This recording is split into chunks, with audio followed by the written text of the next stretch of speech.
स्वागत है दोस्तों आप सबका मेरे चैनल पे स्टडी लाइव 100। तो जैसा कि आप सबको पता ही है, मैंने इंटरव्यू के लिए कुछ क्वेश्चंस की सीरीज़ लाया हूँ और ऑलरेडी मैंने बहुत सारे लेक्चर्स डाल दिए हैं। जैसे कि ड्रेस रूल क्या होना चाहिए आपका, या फिर आपको इंटरव्यू में किस तरह का लैंग्वेज यूज़ करना चाहिए, आपको एंट्री कैसे लेनी है, एग्जिट कैसे लेनी है, तो उसके लिए मैंने वीडियो डाल दी है। तो उसी का नेक्स्ट सीरीज जो क्वेश्चन लाने वाला था मैं, बैंकिंग क्वेश्चंस के लिए मैं डिफरेंट डिफरेंट पार्ट्स लाने वाला हूँ, पार्ट 1, पार्ट 2, पार्ट 3, जिसमें मैं बताने वाला हूँ कि कौन कौन से क्वेश्चंस पूछे गए हैं अब तक, और स्पेसिफिकली नाबार्ड या आरआरबी रिलेटेड कौन से क्वेश्चंस पूछे जाते हैं बस आरआरबी के इंटरव्यूज़ में। तो उस बारे में मैं इस वीडियो को लेकर आया हूँ। तो चलिए स्टार्ट करते हैं अपनी वीडियो को। तो वीडियो स्टार्ट करने से पहले मैं बता दूं कि ऑलरेडी मैंने मेरा जो इंटरव्यू एक्सपीरियंस था 2019 का, जब मैं सेलेक्ट हुआ था उत्तर बिहार ग्रामीण बैंक आरआरबी पीओ में, जब मैं सेलेक्ट हुआ था, तो मेरा इंटरव्यू एक्सपीरियंस किस तरह का था वो वीडियो मैंने डाल दी है। अगर वो वीडियो नहीं देखी है अब तक तो उस वीडियो ज़रूर देखें। तो चलिए देखते हैं कि जो बेसिक क्वेश्चंस आपसे पूछे गए हैं अब तक, मतलब अब तक जो कैंडिडेट्स इंटरव्यू में अटेंड हुए हैं, मैंने गूगल में थोड़ा रिसर्च करके जो उन क्वेश्चंस को निकाला है, तो और भी क्वेश्चंस मैंने इस तरह के बहुत से निकाले हैं, तो उसी के लिए मैं ये पार्ट लेके आया हूँ। ठीक है दोस्तों, अब ये कुछ बेसिक क्वेश्चंस हैं जो कि ऑलमोस्ट हर बार पूछे जाते हैं। ठीक है, कहीं ना कहीं ये पूछे जाते हैं। तो पहला क्वेश्चन देख लेते हैं। हाँ, एक बार बता दूं, मैं सब क्वेश्चंस के आंसर्स नहीं बताऊंगा आपको, क्योंकि क्वेश्चंस के आंसर बताऊंगा तो बहुत ज़्यादा टाइम लग जाएगा, वीडियो बहुत लंबी हो जाएगी। तो मैं आपको क्वेश्चंस बता दूंगा, थोड़ा बहुत आइडिया बता दूंगा कि क्या आंसर होना चाहिए, नहीं होना चाहिए। बाकी इन क्वेश्चंस का आंसर आप फाइंड करेंगे, और चाहे तो कमेंट बॉक्स में कमेंट कर सकते हैं, या फिर टेलीग्राम चैनल को जो कि है स्टडी लाइव 100, उसको ज्वाइन करके वहाँ पे आंसर दे सकते हैं। वहाँ पे ऑलरेडी बहुत सारे कैंडिडेट्स हैं जो कि अपना आंसर देते हैं, क्वेश्चन भी पूछते हैं, तो आप भी पूछ सकते हैं। ठीक है दोस्तों, तो पहला जो है कि what is bank and what are the operations, ये आपसे पूछ सकते हैं। बहुत ही बेसिक सा क्वेश्चन है जो नॉर्मली इंटरव्यू पूछ लेते हैं कि बताइए बैंक क्या है, क्योंकि पता ही होना चाहिए ना आपको कि आप बैंक का एग्जाम देने जा रहे हो। बहुत सारे कैंडिडेट को ये भी पता नहीं होता कि बैंक क्या है, उसमें भी वो कंफ्यूज हो जाते हैं। उनको पूछा जाता है बैंक क्या है, तो वो बैंकिंग का डेफिनेशन बता देते हैं। उनको बोलते हैं बैंकिंग क्या है, तो वो बैंक का डेफिनेशन बोल देते हैं। तो आपको ये ध्यान रखना है कि बैंक क्या है। बैंक एक फाइनेंशियल इंस्टीट्यूशन होता है जो कि जो उनका जब जिनका बेसिक जो काम होता है वो डिपॉजिट लेना होता है और लोन देना होता है। ठीक है, तो ये एक बैंक का काम है। ये भी क्वेश्चन बहुत एक नॉर्मल सा कॉमन सा क्वेश्चन जो पूछा जाता है, what is difference between asset and liabilities, because बहुत सारे कैंडिडेट को पता नहीं होता है कि एसेट का मतलब क्या होता है और लाइबिलिटीज़ का मतलब क्या होता है। तो इस तरह क्वेश्चन आपसे पूछे जाएंगे। ठीक है, अब देखते हैं और क्या क्वेश्चन पूछे जाते हैं। ये देखिए, ये पूछा जाएगा आपसे कि टाइप्स ऑफ अकाउंट क्या होता है, मतलब what are the types of accounts. CASA, what is CASA, बहुत सारे कैंडिडेट्स को पता नहीं होगा कासा क्या होता है। मैं बता दूं, कासा मतलब होता है करंट अकाउंट, एंड सा मतलब होता है सेविंग्स अकाउंट। तो ये इस तरह के बेसिक क्वेश्चंस आपसे पूछे जाएंगे। वो आपसे ये नहीं पूछेंगे बताइए what is current account, what is savings account. वो आपसे सिंपली पूछ देंगे कासा क्या होता है।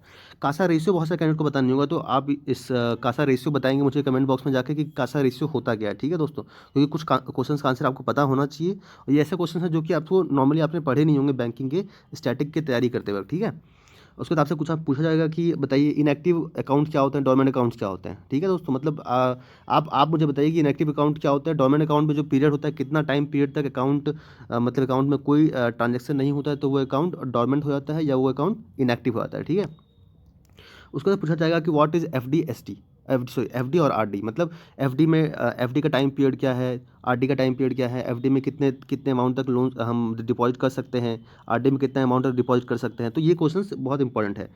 ये क्वेश्चन बहुत बार पूछा गया है, बहुत सारे इंटरव्यू में पूछा जाता है कि what is financial inclusion, financial inclusion से आप क्या समझते हैं, और बैंकिंग ओम्बड्समैन क्या होता है।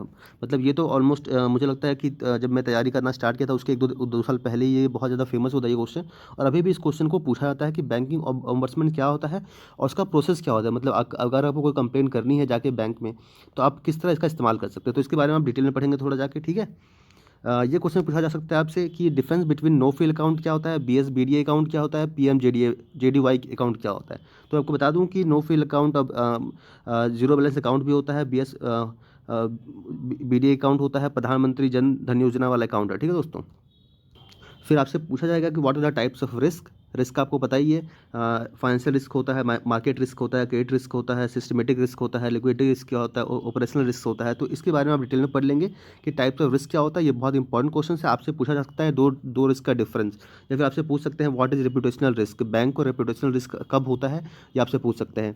केवाईसी एक बहुत ही फेमस टॉपिक है, केवाईसी के बारे में पता होना चाहिए। नो योर कस्टमर, बैंक आजकल केवाईसी के बलबूते बैंक में बहुत सारे कस्टमर्स मतलब बिजनेस चल रहा है बैंक का, तो केवाईसी के बारे में आपको पता होना चाहिए। आपसे पूछ सकते हैं types of ATM, difference between of site and on site ATM. Types of ATM बताइए, वो ऑरेंज लेवल एटीएम होता है, अब वाइट लेवल एटीएम होता है, ग्रीन लेवल एटीएम होता है। तो आपको पता होना चाहिए कि टाइप्स ऑफ एटीएम क्या क्या होते हैं। ठीक है, उसके बाद ये क्वेश्चन जो है थोड़ा out of the box question नहीं है, मतलब आप बहुत सारे लोगों को सुनने में नहीं आया होगा नॉस्टो अकाउंट क्या होता है, वोस्टो अकाउंट क्या होता है। डीमैट तो पता ही होगा, डीमैटेरियलाइज्ड अकाउंट होता है जो कि शेयर्स को आपका परचेज, अगर शेयर का आपको मार्केट में उतरना है तो आपको डीमैट अकाउंट बनाना पड़ता है। नोस्ट्रो एंड वोस्ट्रो का अकाउंट मतलब आपको पता होना चाहिए, बहुत इंपॉर्टेंट है। पंजाब नेशनल बैंक का जो वो एक स्कैम हुआ था आपको पता होगा, उसमें ये इसका कॉन्सेप्ट बहुत यूज़ किया गया था नोस्ट्रो एंड वोस्ट्रो का, तो आपको डिफरेंस पता होना चाहिए। ये क्वेश्चन आपसे पूछ सकते हैं कि बताइए डेबिट कार्ड आप जो यूज़ करते हैं और क्रेडिट कार्ड में क्या अंतर होता है, मतलब आपको प्रॉपर्ली पता होना चाहिए कि डेबिट कार्ड का मतलब क्या है और क्रेडिट कार्ड का मतलब क्या है। एनपीसीआई क्या होता है, यूपीआई और भीम क्या होता है, मतलब ये दोनों तो बहुत बार पूछे जाते हैं कि मतलब यूपीआई क्या होता है, यूनिफाइड पेमेंट इंटरफेस होता है, भीम का क्या होता है, भारत इंटरफेस होता है। तो इस तरह का आपको पता होना चाहिए। आपको आपको पूछ सकते हैं कि हाँ एनएफटी एन आईएमपीएस और आरटीजीएस क्या होता है, मतलब आपको पता होगा कि आरटीजीएस की टाइमिंग शायद कुछ बदल दी गई है। ये आपको इसके बारे में लेटेस्ट जो अपडेट है वो पता होना चाहिए। स्विफ्ट कोड क्या होता है वो पता होना चाहिए कि कितने डेट्स का स्विफ्ट कोड होता है, ये भी पता होना चाहिए। ठीक है। उसके बाद देखते हैं कौन कौन से और क्वेश्चन पूछे जाते हैं। ये क्वेश्चन मुझसे पूछा गया था, मुझे जहाँ तक याद है बैंकिंग का जो मेरा जो आरआरबी पीओ का एग्जाम मतलब इंटरव्यू था उसमें पूछा गया था नेगोशिएबल इंस्ट्रूमेंट्स क्या होते हैं, और मुझसे ये पूछा गया था सीओडी क्या होता है, मतलब सर्टिफिकेट और डिपॉजिट क्या होता है। ठीक है। तो आपको पता होना चाहिए कि नेगोशिएबल इंस्ट्रूमेंट्स में क्या क्या आते हैं, जैसे कि जहाँ तक पता होगा आपको bill of exchange and promissory notes, हाँ ये पूछा गया था मुझसे कि प्रोमिसरी नोट्स क्या होते हैं, तो आपको एक्जैक्टली पता होना चाहिए। ये क्वेश्चन इंपॉर्टेंट मतलब इतना सुनने में नहीं आएगा आपको, लेकिन पता होना चाहिए बेसिक आपको इसका मतलब क्या होता है। उसके बाद आपसे पूछ देंगे कि चेक्स क्या होता है, बहुत सारे कैंडिडेट को पता होता है चेक क्या होता है, टाइप भी पता होता है उनको। ठीक है। लेकिन उनको ये क्वेश्चन में बहुत कंफ्यूज हो जाते हैं कभी कभी कैंडिडेट्स की ड्रॉई कौन होता है, ड्रॉअर कौन होता है, पेई कौन होता है। तो आप ध्यान से इसके कॉन्सेप्ट को पढ़ेंगे कि ड्रॉई कौन होता है, ड्रॉअर कौन होता है और पेई कौन होता है। उसके बाद जो different different types of cheques होते हैं उनका क्या मतलब होता है, जैसे स्टेल चेक हो गया, पोस्ट डेटेड चेक हो गया, ओपन चेक हो गया, क्रॉस चेक हो गया, म्यूटिलेटेड चेक्स हो गए, तो इनका क्या मतलब होता है ये आपको पता होना चाहिए। उसके बाद बात करते हैं, ये एक इंपॉर्टेंट क्वेश्चन है जो बहुत सारे कैंडिडेट्स इग्नोर कर देते हैं कि चेक्स एंड डिमांड ड्राफ्ट में क्या डिफरेंस होता है। बहुत सारे कैंडिडेट को लगता है कि दोनों सेम ही चीज़ है, बट ऐसा नहीं है दोस्तों। चेक का मतलब आपको पता ही है, चेक में आप चेक देते हैं जाके, फिर आपको वो उतना अमाउंट ऑफ पैसा मतलब आपको मिल जाता है। लेकिन डिमांड ड्राफ्ट में क्या होता है, डिमांड ड्राफ्ट में ऑलरेडी आपको मनी डिपॉजिट करना पड़ता है, उसके बाद जो बैंक होती है वो किसी इंस्टीट्यूशन के नाम से या किसी पर्सन के नाम से डिमांड ड्राफ्ट इशू करती है, तो ये इसका मतलब होता है। तो और अभी मैंने क्या कुछ क्वेश्चन बता दिया आपको, वीडियो लंबी ना हो जाए इसलिए मैंने वीडियो छोटी छोटी रखने वाला हूँ। तो अब जो नेक्स्ट वीडियो लाने वाला हूँ मैं उसमें क्या बताने वाला हूँ मैं आपको बता देता हूँ अभी से। और चैनल को आप सब्सक्राइब कर लेंगे दोस्तों, चैनल को सब्सक्राइब नहीं करेंगे तो आपको मालूम नहीं चलेगा कि मैंने क्या क्या वीडियो डालने वाला हूँ, ताकि आपको मतलब आप जो इंटरव्यू देंगे उसमें आपको हेल्प मिलेगा। तो मैं कौन कौन से वीडियो लाने वाला हूँ उसमें मैं लाने वाला हूँ पर्सनल क्वेश्चंस क्या क्या पूछा जाता है, क्योंकि इसके ऊपर भी बहुत इंपॉर्टेंट क्वेश्चन बनते हैं। पर्सनल क्वेश्चंस का भी सेशन 5 से 8 मिनट का होता है। ठीक है। उसके बाद बाकी जो बैंकिंग के क्वेश्चन का सेशन होता है वो भी अराउंड 8 मिनट का होता है। तो दोनों मिला के आपका क्या है ना, इंटरव्यू 15 से लेकर 20 मिनट तक चलता है। ठीक है। तो पर्सनल क्वेश्चन के ऊपर मैं सीरीज लाने वाला हूँ, personal question part 1, part 2, part 3 type का। वैसे ही मैं बैंकिंग क्वेश्चंस के लिए पार्ट 1 अभी लेकर आया हूँ, और मैं पार्ट 2, पार्ट 3 नाबार्ड के लिए, आरआरबी के लिए वीडियो लाने वाला हूँ। ठीक है दोस्तों, चलिए मिलते हैं अगली वीडियो में। Thank you.